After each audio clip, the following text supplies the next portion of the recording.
रात्रि क्लास चल रहा था 9 अप्रैल सन 67 का। बात चल रही थी और धर्म स्थापक होते हैं, वो राजधानी नहीं स्थापन करते, सिर्फ अपना अपना धर्म स्थापना करके करते हैं। न राजाई स्थापन करते न राजधानी स्थापन करते।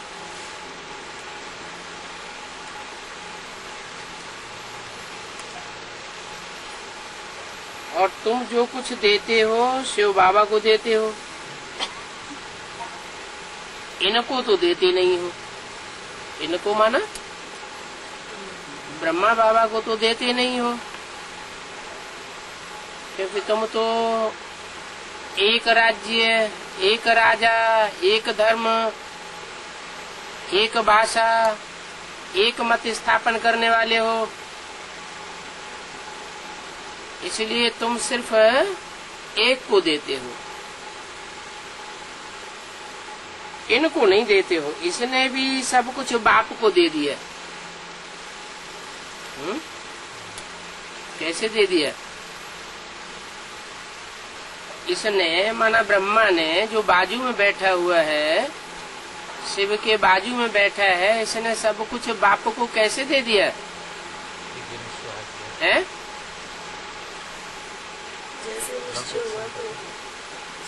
इनको कैसे दे दिया? बाप को कैसे दे दिया?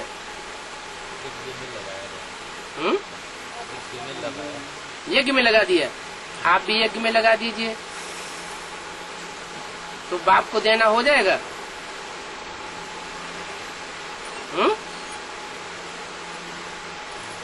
बाप का समर्पण बुद्धि हो गई। बाप की समर्पण बुद्धि हो गई। बाप माना क्या? राम बाप। यज्ञ के आदि की बात है।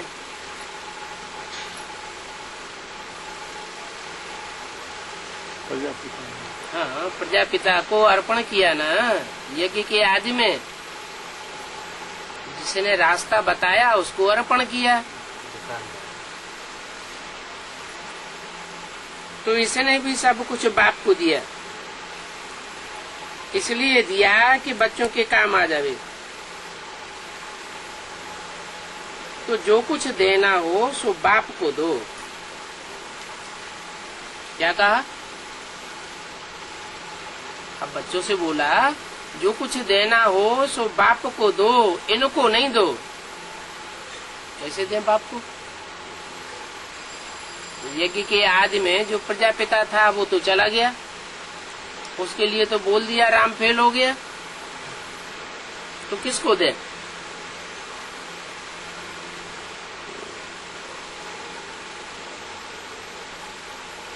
बाप को देंगे तो बाप फिर गरीबों को दे देंगे।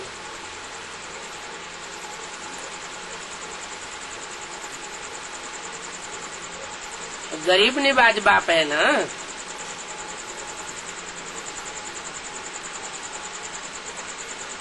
अगर ब्रह्मा के द्वारा गरीब निवाज होता तो ब्रह्मा गरीब था या साहूकार था? वो तो साहूकार थे।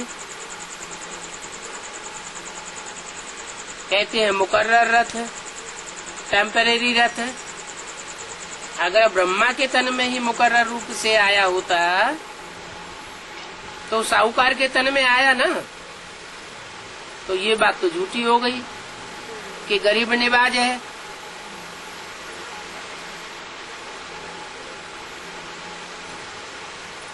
राम के लिए गाया जाता है, राम राजा, राम प्रजा, राम साहूकार।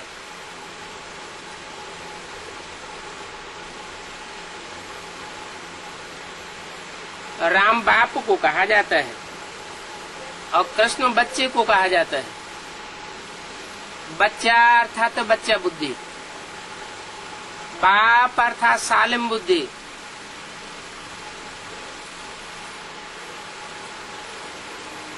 तो बाप कहते हैं ये देह भी दे दो, बाकी अपन को आत्मा समझ बाप को याद करो। बाप तो दाता है, न तुम्हारी धन संपत्ति लेता है, न तुम्हारी देह को लेने आया है। वो लेने आया है या देने आया है? दाता है या लेता है?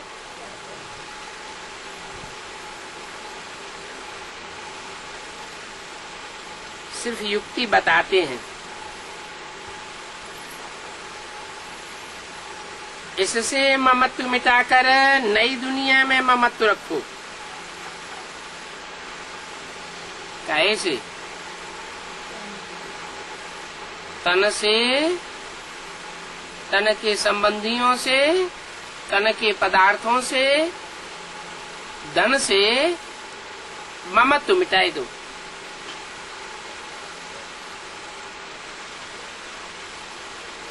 ये पुराना चोला छोड़ना है। अभी हम पावन संबंध में जाते हैं, तो ये पुराने पतित संबंधों से ममत्व क्यों लगावे? अगर लगाए रखेंगे तो अंतमते सोगति हो जाएगी। मान लो पत्नी है, ये पुरानी दुनिया का पुराना संबंध है या नया संबंध है? पुराना संबंध है और ममत्व तो लगा रहा। अंत तक ममत्व तो छूटा नहीं, तो क्या होगा? अंतमते सुगति हो जाएगी। तो घाटा होगा या फायदा होगा?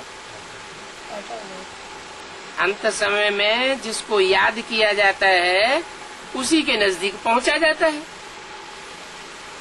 तो बाप तो ऊंचे से ऊंचे दांत देने आए हैं,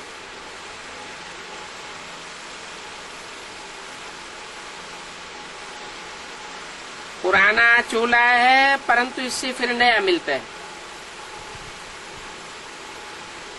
इसलिए इस चोले की भी संभाल रखनी है, बाकी ममत्व तो नहीं रखना है। भोजन भी पवित्र बनाना है, खाना है, मगर बच्चों में अभी पूरी समझ न होने के कारण बच्चे एक दो से नफरत करते रहते हैं। आपस में भी और बाप से भी नफरत करते रहते हैं। तो ऐसे बच्चे फिर पद क्या पावेंगे? तुमको आगे चल करके सारा साक्षात्कार होता रहेगा। फिर उस समय ध्यान आवेगा, ओह ये तो हमने बहुत गफलत कर दी। बाप तो फिर भी कह देते हैं भाभी इनकी तकदीर में यही है तो क्या कर सकते हैं। रोज रोज समझाते रहते हैं खीर खंड होकर के रहो। जैसे खीर होती है, चावल चीनी दूध तीनों एक हो जाते हैं, तो लून पानी होकर न रहो, खीर खंड होकर के देखो। ट्राई करो। नारायण को कहाँ दिखाते हैं? क्षीर सागर में दिखाते हैं। ये तो जानते हो कि अभी हम विषय सागर में पड़े हुए हैं, परंतु अपन को चेंज तो करना है। ओम शांति। आज का प्रातः क्लास है 11 अप्रैल 1967 का। रिकॉर्ड चला है जाग सजनिया जाग। बच्चों ने ये गीत तो अनेक बार सुना होगा।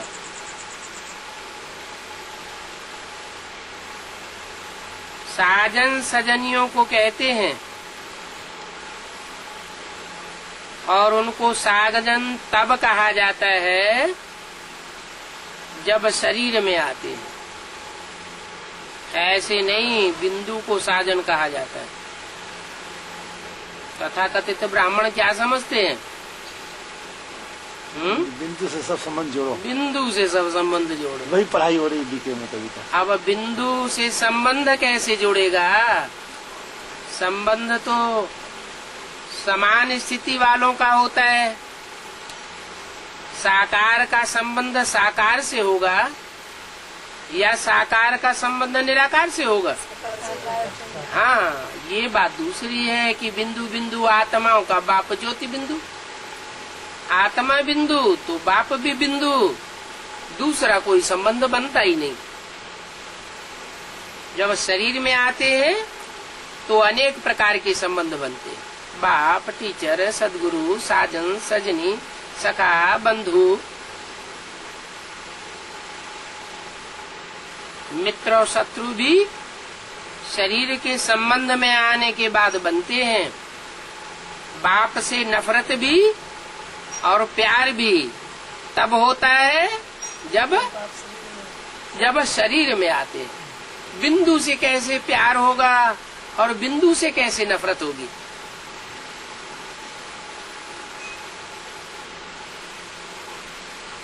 तो बोला उनको साजन तब कहा जाता है जब शरीर में आते,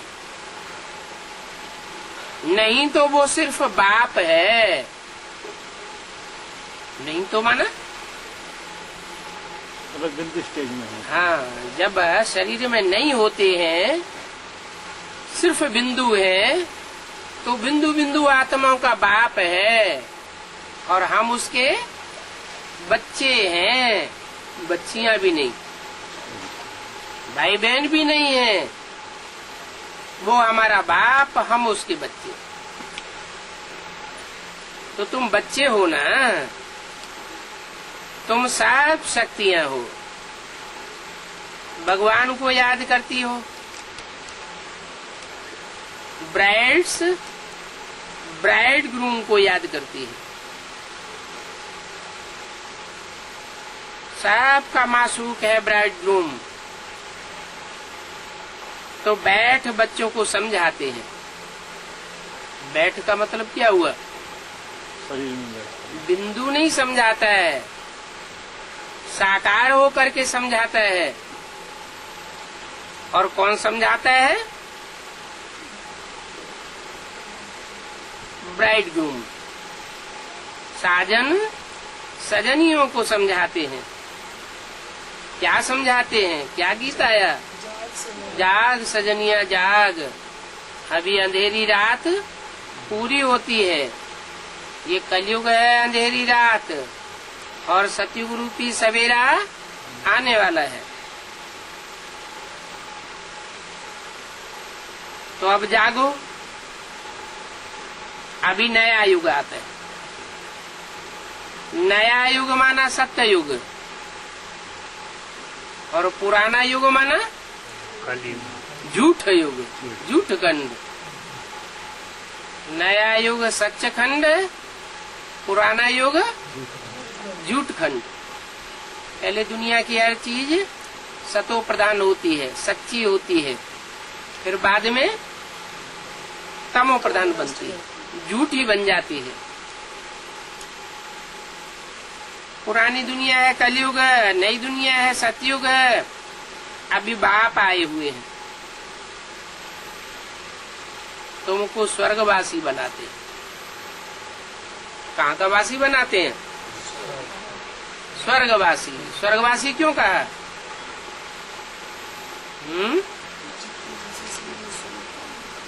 स्व मन आत्मा गो मन गया है?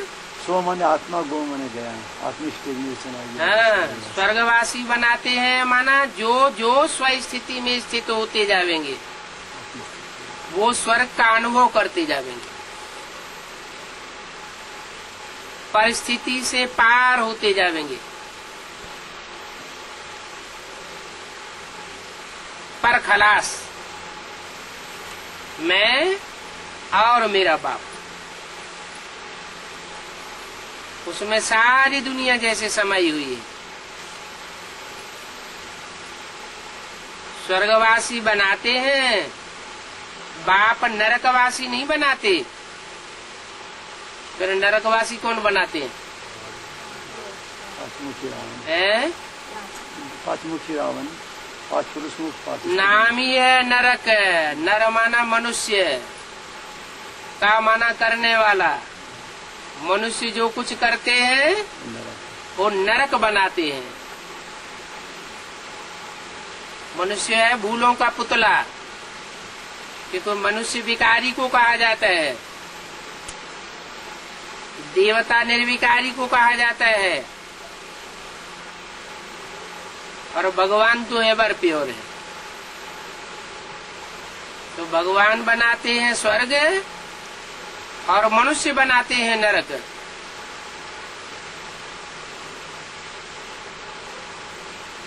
तो समझो कि कोई मनुष्य तो स्वर्ग बना ही नहीं सकते, और कह न सके कि हम तुमको स्वर्गवासी बनाते हैं।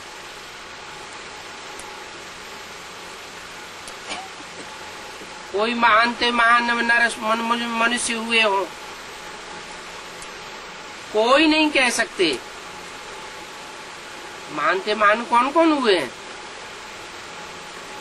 महान पिताएं हुए हैं, धर्म पिताएं, ग्रेट फादर्स कहे जाते हैं, इब्राहिम, बुद्ध, क्राइस्ट, गुरु नानक। लेकिन वो कोई नहीं कह सके क्या कि हम तुमको स्वर्ग में ले जाते हैं। क्यों नहीं कह सके?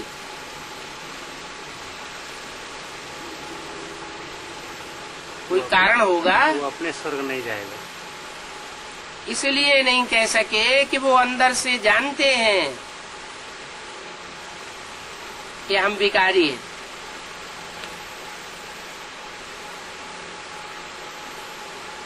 सन्यासी तो स्वर्ग और नरक को बिल्कुल ही नहीं जानते।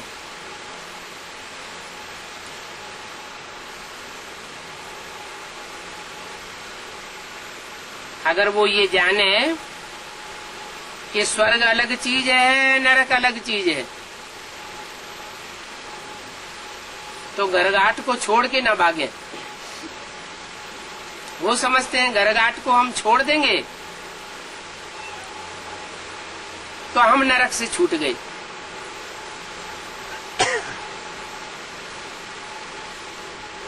जैसे और धर्म है,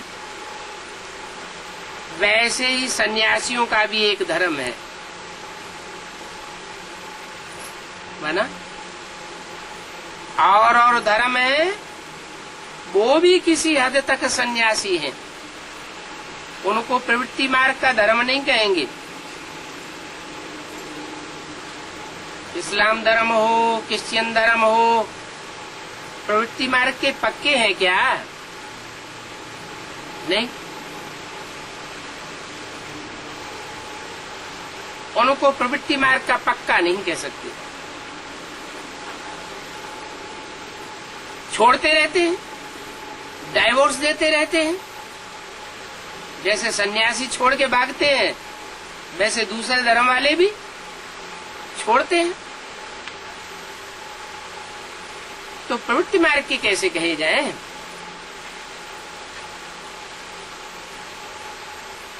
तो वो धर्म कोई भी आदि सनातन देवी देवता धर्म के नहीं। आदि सनातन देवी देवता धर्म को भगवान ही आकर के स्थापन करते हैं।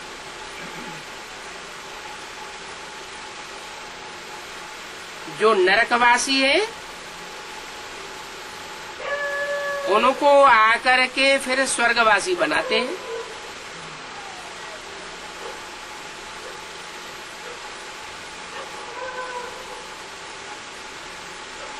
अभी तुम नरकवासी नहीं हो।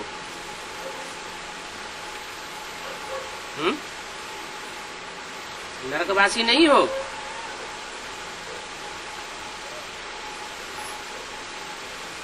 जहाँ वास करते हो वो नरक नहीं है,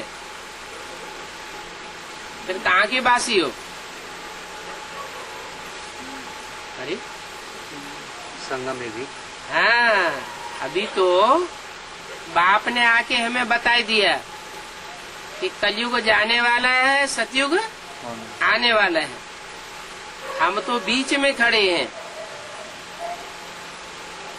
हम संगम युगवासी हैं। हाँ, ये दूसरी बात है। कभी माया हमको पीछे धकेल लेती है, अनिश्चय बुद्धि बनते हैं तो नरकवासी हो जाते, निश्चय बुद्धि बनते हैं तो स्वयं स्थिति में स्थित हो जाते। तो अभी तुम संगम पर हो, संगम होता ही है बीच का समय।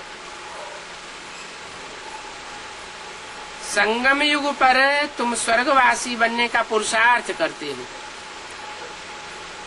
और कोई युग नहीं है जिसमें तुम स्वर्गवासी बनने का पुरुषार्थ करो। सतयुग में, त्रेता में, द्वापर में, कलयुग में, कोई भी युग में स्वर्गवासी बनने का पुरुषार्थ किया क्या? क्यों नहीं किया है? नहीं, चलो अलौकिक बाप तो होता है। धर्म गुरु होते हैं, वो शिवो हम कह के बैठ जाते हैं, हम उनको सदगुरु समझ लेते हैं। शिव बाप तो नहीं होंगे सुनाएंगे। अब जब सदगुरु समझ लिया, शिवो हमको, हमने भगवान समझ लिया, तो शिव बाप हो गए ना हमारे लिए।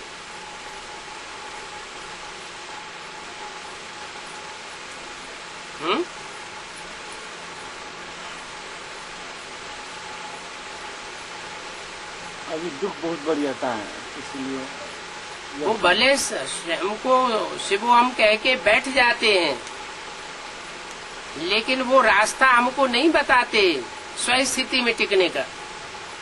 वो अपन को भी ज्योति बिंदु आत्मा नहीं समझते, बल त्रिपुंड त्रिका लगाते हैं, लेकिन क्या ये समझते हैं मैं आत्मा ज्योति बिंदु हूँ? क्या वो स्वयं स्थिति में टिकने का पुरुषार्थ करते हैं? खुद ही नहीं करते तो दूसरों को कैसे टिकावेंगे? तो न कलयुग में, न द्वापर में, न सतयुग में, न त्रेता में हम स्वर्गवासी बनने का पुरुषार्थ करते हैं। सिर्फ कहाँ करते हैं? संगम युग पर, क्योंकि बाप संगम युग पर आते हैं। इसलिए संगम युग की ही महिमा है, इसलिए महिमा है संगम युग की। है भक्ति मार्ग में कुछ महिमा है संगम युग की, है पुरुषोत्तम मास मनाते हैं ना, तो वो संगम युग की ही यादगार है। क्या यादगार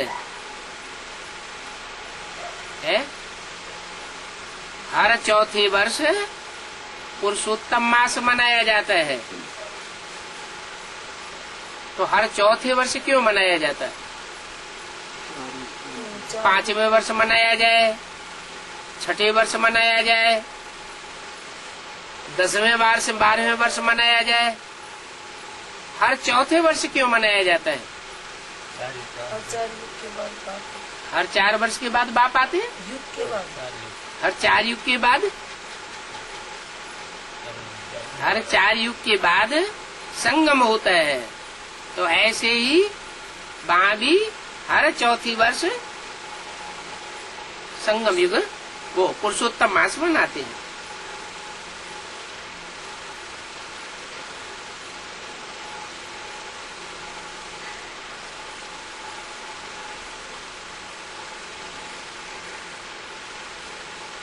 पुरुषोत्तम युग भी कहा जाता है। तुम जानते हो हम सब एक बाप के बच्चे हैं। एक बाप के बच्चे हैं तो ब्रदरहुड कहते हैं। सभी आत्माएं आपस में भाई भाई हैं। कहते हैं हिंदू चीनी भाई भाई। अब धर्म के हिसाब से कोई भाई भाई नहीं होते हैं। किस हिसाब से भाई भाई होते हैं? नहीं, भाई भाई का संबंध तब बनता है जब एक बाप हो। इस्लामियों का बाप इब्राहिम, बुद्ध का बाप महात्मा बुद्ध, क्राइस्ट का, क्रिश्चियंस का बाप क्राइस्ट, तो सबके बाप तो अलग अलग हो गए, भाई भाई कैसे होंगे? भाई भाई कब हो? किस संबंध से भाई भाई कहा जाता है? एक बाप हो तो कहा जाता है। हिंदू, मुस्लिम, सिख, ईसाई सब आपस में भाई भाई। तो कब होता है? प्रैक्टिकल कभी हुआ होगा? कब हुआ? ये संगम युग है, जिस संगम युग में जब बाप बाप के रूप में प्रत्यक्ष होता है तो राम के चारों भाई, राम सहित जो अलग अलग धर्मों के बीज रूप साबित होते हैं वो प्रत्यक्ष हो जाते हैं, जिन्हें शास्त्रों में कहा गया है ब्रह्मा के बड़े से बड़े 4 मानस पुत्र। कौन कौन? सनत, सनातन, सनंदन और सनत कुमार।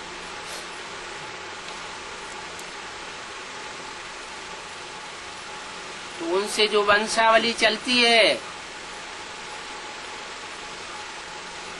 उनको फिर कहा जा सकता है कि हिंदू, मुस्लिम, सिख, ईसाई सब आपस में भाई भाई। बाबा उनको तो उधर लिख दिए हैं, तो पंडित लोग कहते हैं कि चारों मानस, ब्रह्मा जी का मानस पुत्र थे, लेकिन उन लोग से सृष्टि नहीं चली है। उन लोग से सृष्टि नहीं चल पाए। हाँ, सृष्टि मानसी थी ना, कोई उनकी दैहिक सृष्टि थोड़ी ही चली। जब ब्रह्मा के संकल्पों से सृष्टि रची जा सकती है तो ब्राह्मणों के मनसा संकल्प से सृष्टि नहीं रची जा सकती। वो तो जानते ही नहीं है वो पंडित लोग कि मनसा के संकल्पों से, वाइब्रेशन से कैसे शूटिंग होती है, कैसे रिहर्सल होती है। अभी हम तो जानते हैं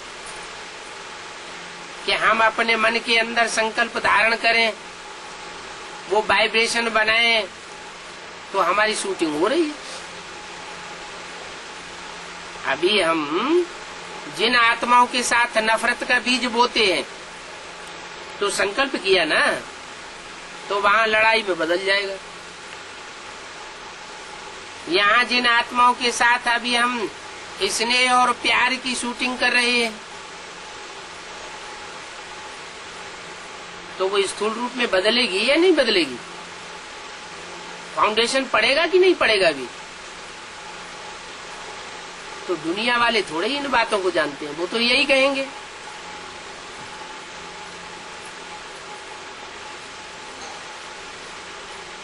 तो ये ज्ञान तुमको अभी मिला है।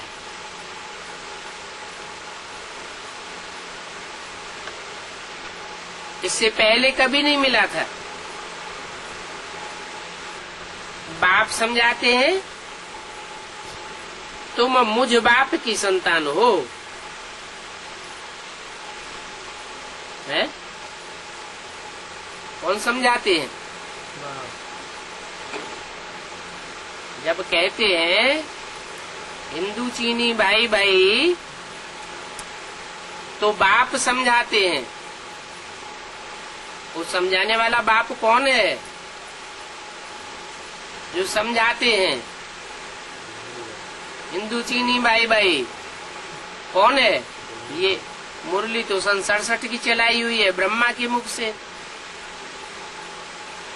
तो क्या ब्रह्मा का मुख माने कृष्ण की सोल वो बाप है? उस मुख से समझाने की बात है? नहीं। ये पुरुषोत्तम संगम युग जब प्रत्यक्ष होता है, पुरुषों में उत्तम बनने वाली आत्माएं नंबरवार ब्राह्मणों की दुनिया में डिक्लेयर होती है, तब की बात बताई।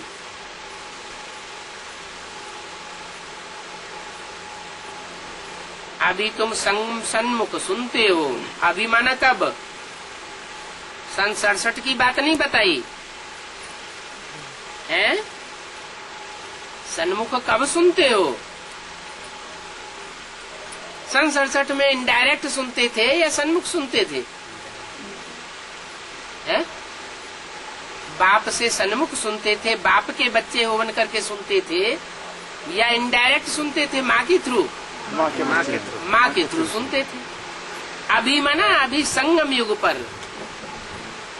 संगम युग में ही कोई ऐसा टाइम होता है जब तुम डायरेक्ट सुनते हो और सन्मुख सुनते हो।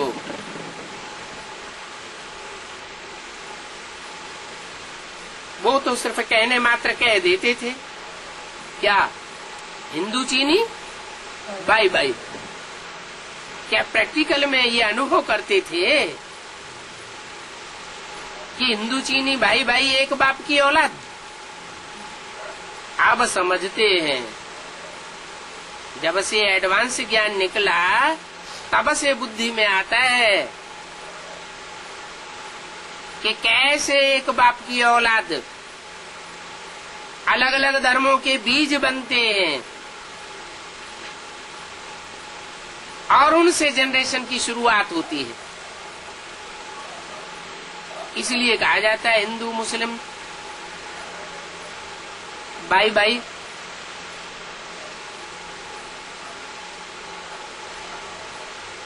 तो अब तुम्हारी बुद्धि में सब आत्माओं का बाप एक है, मेल अथवा फीमेल सब में आत्मा है,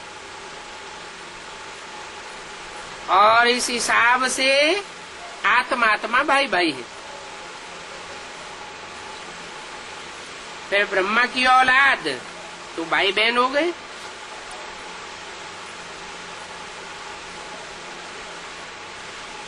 फिर इससे स्त्री पुरुष हो जाते हैं तो बाप आकर बच्चों को समझाते हैं, गाया भी जाता है आत्मा परमात्मा अलग रहे बहुकाल। ऐसे नहीं कहा जाता कि नदियां और सागर अलग रहे बहुकाल। ये गायन किस समय का है? गाया जाता है तो गायन हुआ ना। ये किस समय का गायन है कि आत्मा परमात्मा अलग रहे बहुकाल? वो तथाकथित ब्राह्मण तो इसका अर्थ लगाए देंगे 5000 साल पहले परमात्मा से मिले थे और अब हम फिर मिल रहे हैं। तो 5000 साल पहले का कोई ये गायन है क्या? नहीं। ये तो यहाँ संगम युग में यज्ञ के आदि में भी मिले थे और वही एडवांस में जाने वाले बच्चे फिर दोबारा आते हैं यज्ञ में और अभी फिर मिल रहे हैं। आत्मा परमात्मा अलग रहे बहुकाल और सुंदर मेला कर दिया जब सदगुरु मिला दलाल। सदगुरु आदि में मिलता है, मध्य में मिलता है या अंत में मिलता है? अंत का गायन है। ऐसे नहीं कि ब्रह्मा के तन में आया तो सदगुरु नहीं। ब्रह्मा के तन में सिर्फ माँ का पार्ट है, बाप टीचर सदगुरु के रूप में नहीं, क्योंकि बाप टीचर और सदगुरु ये तीनों पार्ट एक तन के द्वारा बजाते हैं जो मुकर्रर रथ है। किसी दूसरे तन के द्वारा बाप टीचर सदगुरु का पार्ट नहीं बजा सकते। तो यज्ञ के आदि में जो था निमित्त प्रजापिता, उसको भी नहीं कहेंगे कि वो सदगुरु था, टीचर था या टीचर बन करके क्लैरिफिकेशन देता था। नहीं। कब से वो पार्ट प्रत्यक्ष होता है? 76 से। तो ये नहीं गाया जाता कि नदियां और सागर बहुकाल दूर रहे। बड़ी बड़ी नदियां तो सागर में मिली रहती हैं और छोटी छोटी नदियां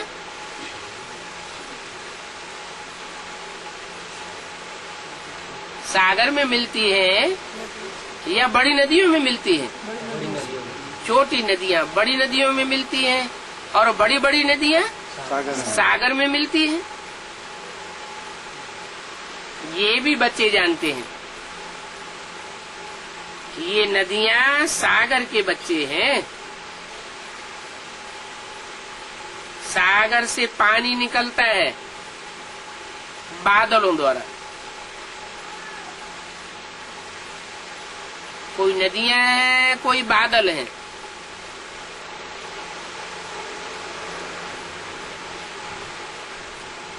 बादलों द्वारा पानी निकलता है, फिर बरसात पड़ती है पहाड़ों पर, फिर नदियां बन जाती। तो सभी हो जाते हैं सागर के बच्चे। कौन कौन हुए बच्चे? कोई बादल हैं जो सागर से ज्ञान जल भरते हैं और फिर दूर दूर बरसाते हैं। ज्ञान जल भरते हैं, फिर पहाड़ से टकराते हैं, टक्कर खाने के बाद फिर पानी बरसाते हैं। तो पहाड़ भी कोई होंगे। पार्वती के पिता का नाम क्या था? हिमालय। तो हिमालय माना पहाड़ हुआ।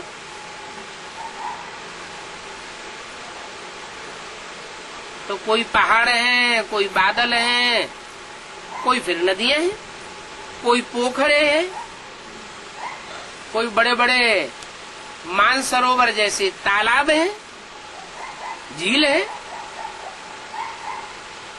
कोई टुबके हैं। पानी घेरा हुआ रहता है, गंदा होता रहता है। कोई फिर नहरें हैं।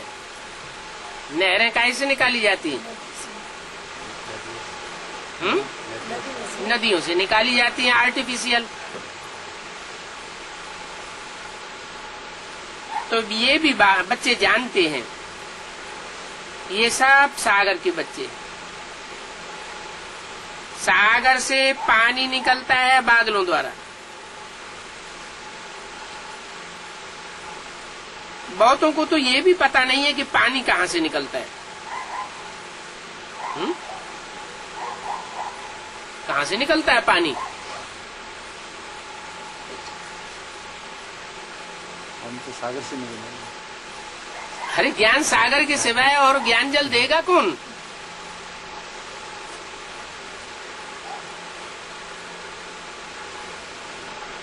सूर्य देगा क्या? सूर्य देने वाला नहीं है, लेकिन सूर्य सागर में तपत बढ़ाता है। क्या? तो सूर्य को याद किया जाता है। तो जब याद किया जाता है तो याद की तपत से विचार सागर मंथन तीखा हो जाता है। जितना जितना याद करेंगे उतना सागर मंथन तीखा होगा। अब वो याद चाहे असुरों का पार्टधारी हो और चाहे देवताओं का पार्टधारी हो। अभी चेहरे तो तैयार हो रहे हैं ना। कोई आसुरी चेहरे तैयार हो रहे हैं और कोई देवताओं के रूप में प्रत्यक्ष होने वाले चेहरे तैयार हो रहे हैं। दोनों ही चेहरे तैयार हो रहे हैं ना। तो दोनों ही विचार सागर मंथन करते हैं। असुर भी याद करते हैं और देवता बनने वाली आत्माएं भी याद करती हैं। देवता बनने वाली आत्माएं देवता में निराकार शिव को याद करती हैं, ज्ञान सूर्य को। और जो असुर बनने वाले हैं वो डायरेक्ट सूर्य अर्थात ज्योति बिंदु को याद करते हैं। विदेशी सब किसको याद करते हैं? निराकार को याद करते हैं। और जितने भी स्वदेशी है वो सब साकार में निराकार को याद करते हैं। तो बहुतों को ये पता नहीं है पानी कहाँ से निकलता है।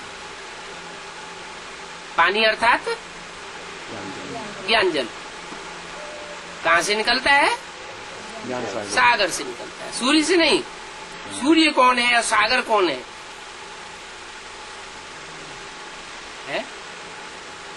सूर्य को निराकर बात हुआ। हाँ, सूर्य है अलग और वृक्षपति है अलग। बीज को वृक्ष का पति कहा जाता है। वृक्ष कहाँ से निकलता है? बीज से निकलता है। तो बीज हुआ बाप अथवा पति। तो बृहस्पति ग्रह अलग है, सब देवताओं का गुरु कहा जाता है। सूर्य अलग है, उसको कहते हैं ज्ञान सागर। जब ज्ञान सूर्य प्रवेश करता है तब कहा जाता है ज्ञान सागर।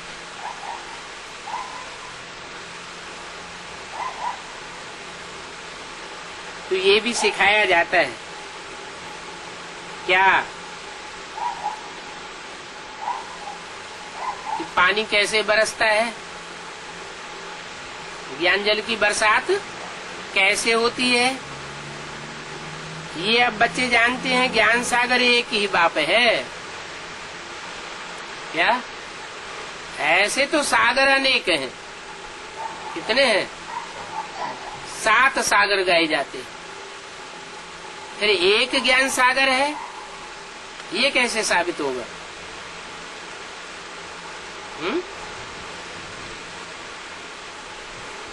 7 सागर पहले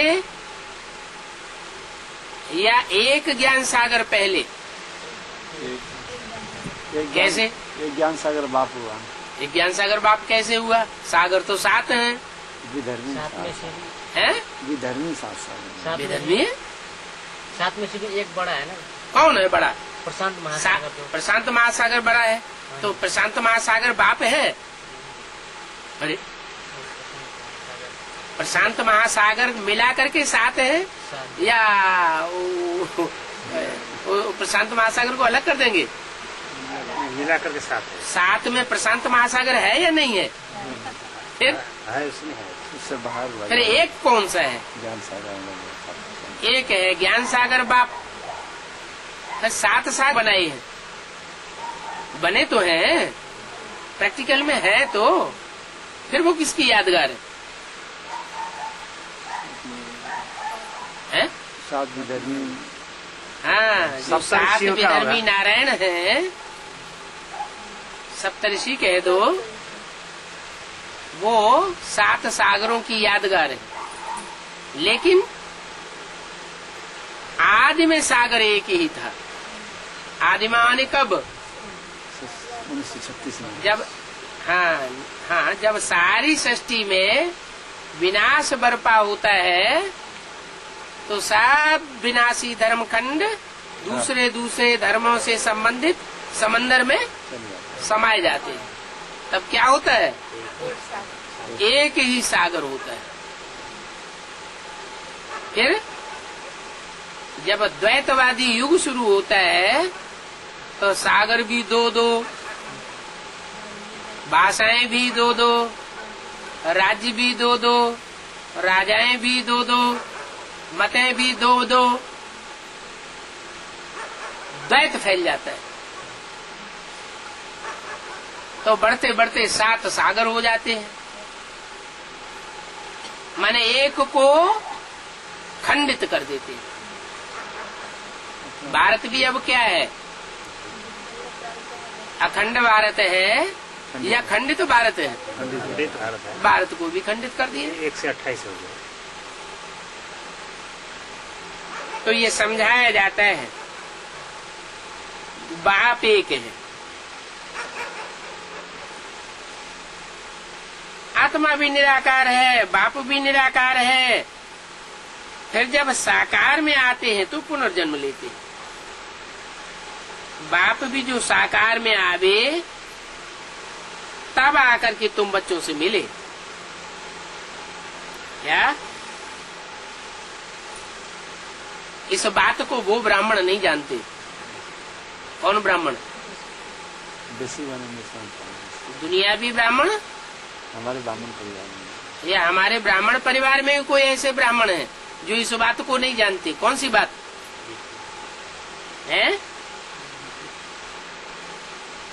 कौन सी बात? भूल गए? सुनते बाप भी जो साकार में आवे तब आकर के मिले, साकार में नहीं तो बच्चों से मिल नहीं सकता बिना साकार के।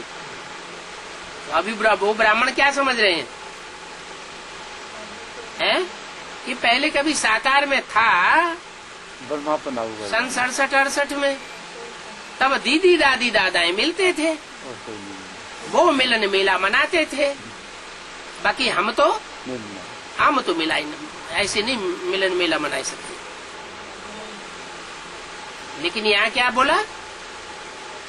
बाप आते हैं राजधानी स्थापन करने, तुम्हारी राजाई स्थापन करने, पतितों को पावन बनाने के लिए आते हैं। सिर्फ ज्ञान सुनाने के लिए आते हैं। वो तो धर्म पिताएं भी आए, क्या करके चले गए? धर्म स्थापन करें। नेताएं भी आते हैं, गाल बजाते हैं, चले जाते हैं, राम राज्य स्थापन हो।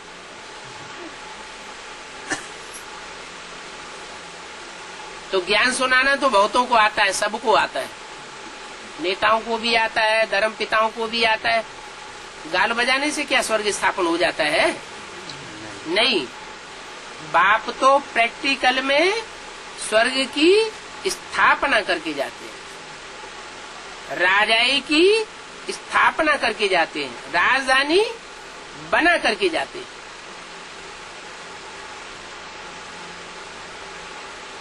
इस समय आकर के बाप तुमसे मिलते हैं, ये भी जानते जावेंगे, आगे चल के यह भी जानते जावेंगे, सब कोई जानते जावेंगे कि भगवान कोई है?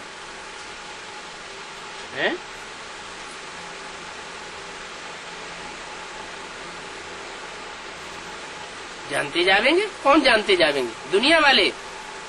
पहले कौन जानेंगे? हमारे बेसिक में जो हमारे बेसिक ब्राह्मण में, बेसिक की दुनिया के ब्राह्मणों में जो सेंटर में बैठे जो हैं, समझते हैं कि बाप तो अब हम हैं, त्रिमूर्ति शिव का चित्र बनाओ और उसमें दीदी दादियों के चित्र छपाओ और त्रिमूर्ति शिव घोषित कर दो। ऊपर शिव का चित्र, ज्योति बिंदु, और नीचे 3 दादियों का चित्र लगा दो। यही लगा रहा है। ये हो गया त्रिमूर्ति शिव की प्रत्यक्षता। उनको पता ही नहीं है कि त्रिमूर्ति तो फिक्स है, उनके 3 नाम भी फिक्स हैं। कौन से? ब्रह्मा, विष्णु और शंकर। वो त्रिमूर्ति शिव भगवान प्रत्यक्ष हो जाएगा, सारी दुनिया के सामने प्रत्यक्ष हो जाएगा। गीता में तो कृष्ण का नाम डाल दिया है, प्रत्यक्ष तो हो जाएगा, लेकिन कब? ये जो बड़ी भूल हुई पड़ी है, कौन सी? कृष्ण को भगवान गीता में कृष्ण का नाम बच्चे का नाम डाल दिया है। गीता माता, उसे गीता माता का गीता पति कृष्ण बच्चे को बनाई दिया। कितनी भारी भूल कर दी। जैसे आज की दुनिया में होता है, खुदा न खास्ता बाप शरीर छोड़ जाए तो जो नौजवान बच्चे होते हैं वो माँ को अपनी मुट्ठी में कर लेते, या माँ की बात मानते हैं? नहीं मानते। माँ अधीन हो जाती है बच्चे, माँ अधीन हो जाती है। तो ये शूटिंग कौन करता है? ब्रह्मा के द्वारा हो रही है, हुई थी। जो शूटिंग की शुरुआत है वो कौन करता है? यज्ञ के आदि में भी प्रजापिता छोड़ के चला गया था। जो माता थी वो साथ में नहीं गई थी, किसके अधीन हो गई थी? मोह जाल में आकर के बच्चों के अधीन हो गई। उसके ऊपर किसकी छाप पड़ गई? दिल के ऊपर छाप पड़ती है ना। तो गीता माता के ऊपर किसकी छाप पड़ गई? यज्ञ के आदि में कृष्ण बच्चे की छाप पड़ गई। गीता का साकार भगवान कौन बन करके बैठ गया? उसका बच्चा ही है? उसका बच्चा ही भगवान कृष्ण बच्चा ही भगवान बन करके बैठ गया। माँ का बच्चा ही भगवान बन गया। गीता माता का बच्चा। पहले तो मुरली नहीं चलाते थे। 10-15 पेज ब्रह्मा बाबा लिखते थे और बाप लिखाते थे।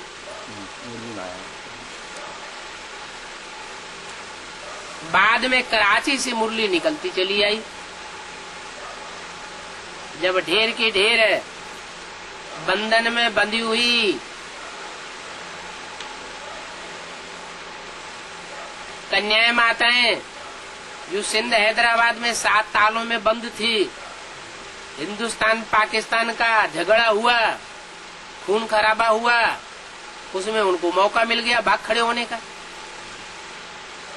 और वो ढेर की ढेर आकर के कराची में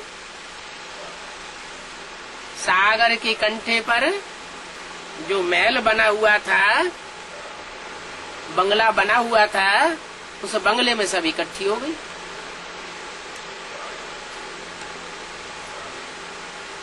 तो ब्रह्मा बाबा का नशा चढ़ेगा कि नहीं चढ़ेगा? उनको नशा चढ़ गया। जिनसे प्राप्ति उसको भूल गए हैं। वहीं से ही मुरली चलना शुरू हो गई। गीता का भगवान कौन बन करके बैठ गया? ब्रह्मा बन के बैठ गया। वो गीता का भगवान बन करके बैठ गया।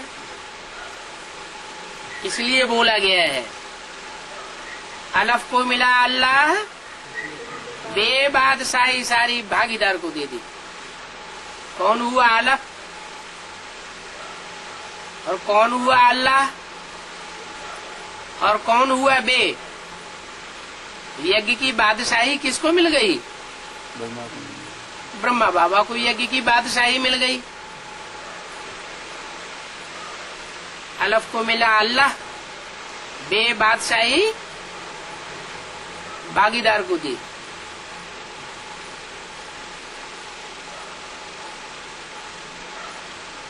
वो हुआ रेल का राही कौन? प्रजापिता। धरो अपनी धर्मशाला। माँ अगर बच्चे की बात न माने, बाप की बात न माने, तो बाप क्या करेगा? माँ रचना होती है और बाप रचयिता होता है। रचना अगर रचयिता के कंट्रोल में न हो तो उसको रचना समझना ठीक है। रचना अगर रचयिता के कंट्रोल में है तो रचना है। अगर रचयिता के कंट्रोल में नहीं रचना ही नहीं, तो रचना नहीं है। उसमें मोह लगाना फालतू है। तो हुआ रेल का राही।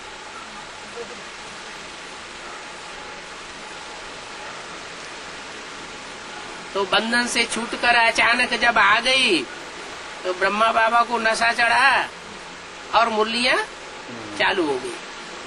और शिव बाबा को तो कोई न कोई रथ चाहिए ही था,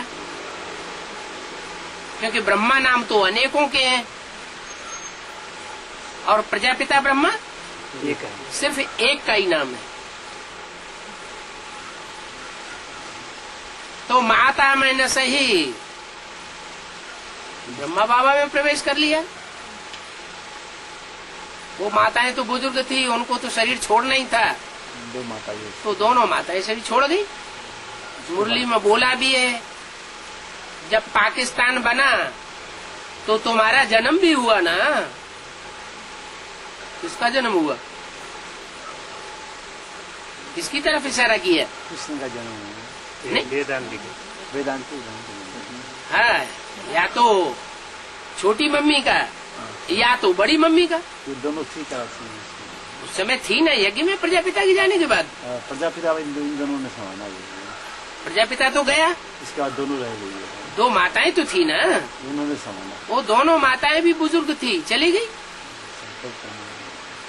तो ब्रह्मा शिव को तो अपना कार्य चालू रखना था, तो ब्रह्मा में प्रवेश कर लिया, चलता रहा। तो एकदम थोड़े ही प्रत्यक्षता हो गई। पहले तो नाम क्या था संस्था का? ओम मंडली नाम था, ब्रह्मा मंडली नाम थोड़ा ही था। फिर जब वाणी चलने लगी तो धीरे धीरे रंग आ गया। 2-4 साल के अंदर ही माउंट आबू में प्रजापिता नहीं, ब्रह्मा कुमारी ईश्वरी विश्वविद्यालय ये लिख दिया गया। और फिर दिल्ली के कमला नगर सेंटर में पहले स्थापना हुई, वहां भी लिखा गया ब्रह्मा कुमारी ईश्वरी विश्वविद्यालय। तो ये ब्रह्मा नाम यज्ञ के आदि से ही प्रत्यक्ष था या बीच में प्रत्यक्ष हुआ? बीच में हुआ, 51 के बाद हुआ, बीच में प्रत्यक्ष हुआ। माउंट आबू माने जब जिस तन में भी प्रवेश करूंगा उसका नाम ब्रह्मा रखना पड़े। तो दादा लेखराज में जब प्रवेश किया तो उनका नाम ब्रह्मा रखा गया। कराची से छूट करके जब माउंट आबू आए तो वहां से ब्रह्मा कुमारी ईश्वरी विश्वविद्यालय संसार में प्रत्यक्ष हो गया। तो गीता में तो कृष्ण का नाम डाल दिया है। बाहर की दुनिया वालों के कान पकड़ेंगे कि पहले ब्राह्मणों की दुनिया वालों के कान पकड़ेंगे? ब्राह्मण बच्चे ही गलती की है। फाउंडेशन किसने डाला? ब्राह्मण बच्चों ने डाला। और ब्राह्मण बच्चों में भी बच्चों ने डाला या बच्चों की जो असली अम्मा है उसने डाला? मम्मा जगदम ओम राधे ने, ब्रह्मा बाबा ने डाला।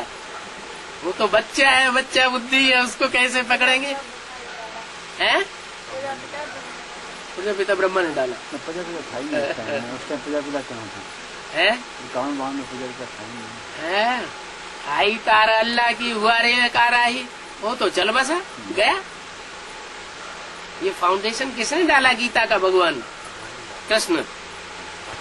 किसके दिल पर छाप बैठ गई? ब्रह्मा को नशा हो गया। मैं कृष्ण, उनको नशा तो बैठ गया, वो तो कृष्ण की सोल को नशा बैठ गया। लेकिन वो कौन सी माता थी जिसके दिल पर ब्रह्मा की छाप बैठ गई? गीता माता, उसकी जो जन्म देने वाली। हाँ जी, गीता माता प्रजापिता के साथ जो थी, लेकिन प्रजापिता के साथ गई नहीं। हाँ, वो ब्रह्मा का साथ दिया। किसका साथ दिया? ब्रह्मा का साथ, ब्रह्मा बाबा का साथ दिया।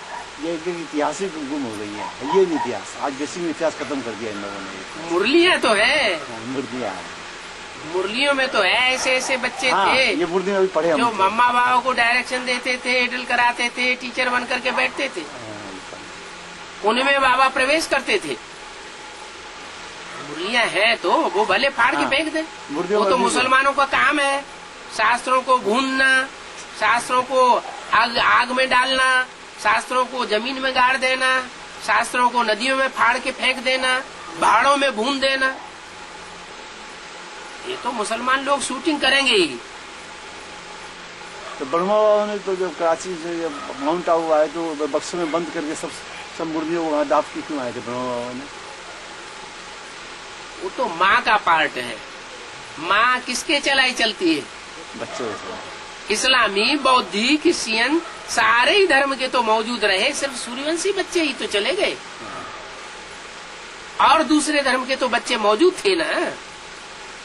तो माँ को जैसे चलाते थे, जैसी अकल देते थे, वैसे माँ करती थी। तो बाबा से बच्चों ने पूछा, बाबा ये क्यों, क्या करो? द्वापर जब आएगा तभी इसी से फिर वापस बनेंगे, शास्त्र बनेंगे द्वापर से। ब्रह्मा बाबा ने उन बच्चों को ऐसे जवाब दिया कराची में। ऐसा मुर्गी ऐसा सुनने में आया, किताब में दिया, बेसिक किताब में। क्या 2500 साल तक अभी जो मुरलियों के पत्ते हैं सन 51 के मिल रहे हैं? अगर मिलते भी हैं हाथ के लिखे हुए साइक्लो स्टाइल किए हुए पत्ते सन 56-55 के, तो वो पकड़ने योग्य भी नहीं है। इतने साल के अंदर ही इतना परिवर्तन है, तो 2500 साल के बाद क्या होगा? बाबा तो कहते हैं कि जब विनाश होता है तो एक एक अणु, जहां से साइकिल शुरू किया है वहीं जाकर के रुकता है। आत्माएं भी जहां से आई है वहीं जाकर के रुकेंगी। अणु अणु में मिल जाएगा। तो मुरलियों के पत्ते ज्यों की त्यों रह जाएंगे। और ये सब बातें तो बेसिक में ही बनाई हुई हैं। बेसिक में ही पढ़ाया जाता कि ब्रह्मा बाबा ने ऐसे कहा, है। ब्रह्मा बाबा ने ऐसे किया, हमारा रखवाया। ब्रह्मा बाबा ने ऐसे कहा। क्या मुरली में बोला? मुर्गी में कहीं नहीं वो मुरली में नहीं बोला तो हम तो नहीं मानेंगे। लेकिन जो आज जोनल इंचार्ज बन के बैठे वही लोग कहते हैं सब बातें। सेंट्रल इंचार्ज, जोनल इंचार्ज वही लोग कह रहे हैं। ये तो मनुष्य गुरु कहते हैं ना। मनुष्य गुरु अपने फायदे की बात करेंगे, स्वार्थ की बात करेंगे या परमार्थ की बात करेंगे? एक है परमार्थी और बाकी सब है स्वार्थी। जिनको जिनको अपना रथ है, चाहे कोई भी हो, वो सब स्वार्थी। तो शास्त्रों में भी लिख के रख दिया है, सुर नर मुन सब की यह रीति, स्वार्थ लाग करें सब प्रीति। सब स्वार्थी है तो देवता और मनुष्य होता ही स्वार्थी। तो गीता में कृष्ण का नाम डाल दिया है। कृष्ण कहो, ब्रह्मा कहो, बात तो एक ही है। क्या कहेंगे? यज्ञ के आदि में गीता माता से किसका जन्म हुआ? कृष्ण बच्चे का जन्म हुआ ना। तो ब्रह्मा भी है और कृष्ण बच्चा भी है। तो गीता में कृष्ण का नाम डाल दिया, परंतु कृष्ण तो यहाँ आ नहीं सकते हैं। क्या? गीता ज्ञान सुनाने के लिए कृष्ण यहाँ नहीं आ सकता। जिसने शरीर छोड़ दिया वो भी नहीं आ सकता। वो गीता ज्ञान नहीं सुना सकता, न उसने गीता ज्ञान सुनाया। और जो सतयुग में कृष्ण पैदा होता है वो भी गीता ज्ञान नहीं सुना सकता। वो कैसे गाली खावेंगे? गाली शिव बाबा खाते हैं या मनुष्य आत्माएं खाती है? मनुष्य जिस तन में आते हो तन को गाली खाना पड़ता है। सबसे जास्ती शिव बाबा खाली खाते हैं। क्या? कृष्ण जो सतयुगी है वो गाली नहीं खाता है, उसे गाली खाने की बात नहीं। हाँ, ब्रह्मा के तन में आते हैं तो भी गाली खाते हैं। फिर बताया, ये तो तुम ही जानते हो कि कृष्ण कैसे गाली खाता है।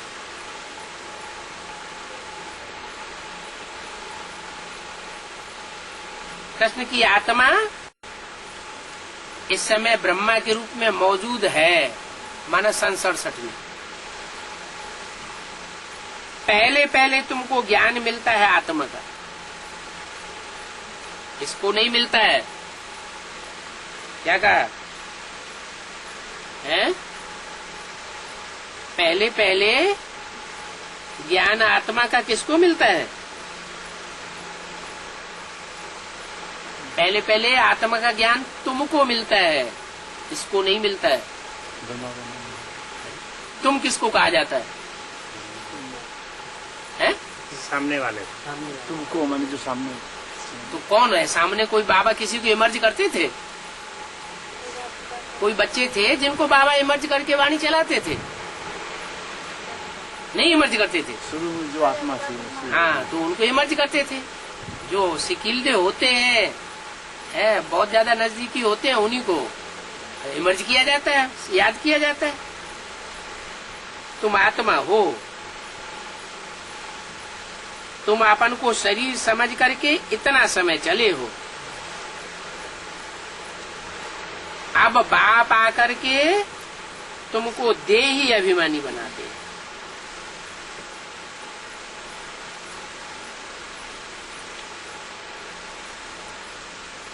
ओम शांति।